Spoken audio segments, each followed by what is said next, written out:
өзү Кыргызстан 3-4 жыл мурун эле статистика жагынан аябай төмөн болчу да.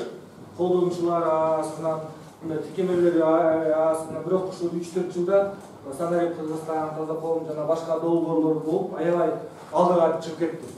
Анан мисалы Түндүк деген платформага киргенде бул дүйнөдө эң мындай күчтүү платформа экен. Эстониядан келди. Как раз Digicommerce'нун партнерлору Эстониядан. Анан абдан миллион деген транзакциялар азыр электрондук түрдө болуп атат да. Мурун жарандар бир министерствого барып капка алып, анан экинчи министерствого алып барып, көп нерселер азыр Түндүк аркылуу автоматически болуп калды. Бирок кийинки кезде мындай жаңы технологияга келип киргенде кичине кыйынчылыктар болот да. Мисалы биз Эңилчек деген айылга бардык да, мектепке. Анан ал мектептеги мугалим айтты, мен болсом мурун отчетторду жазып, анан машина менен жиберип коет элем, болду.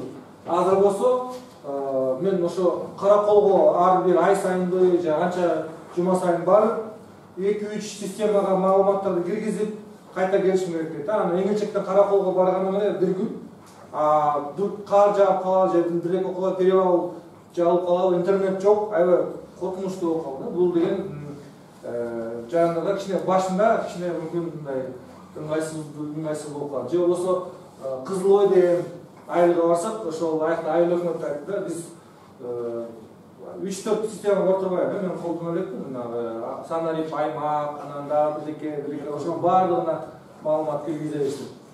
Бул эми мен ойлойм, негизи мындай прогресс, бирок, конечно, башында көп. Негизги ушундай көп эле тамада санарип тештирүү боюнча көп эле маалымат технологиялар системалары киргизилип атат, бирок анда үйрөнүш керек да.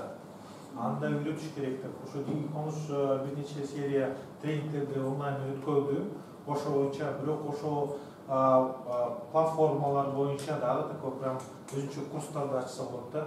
Бизге керек да, негизги баардыгы азыр мүмкүн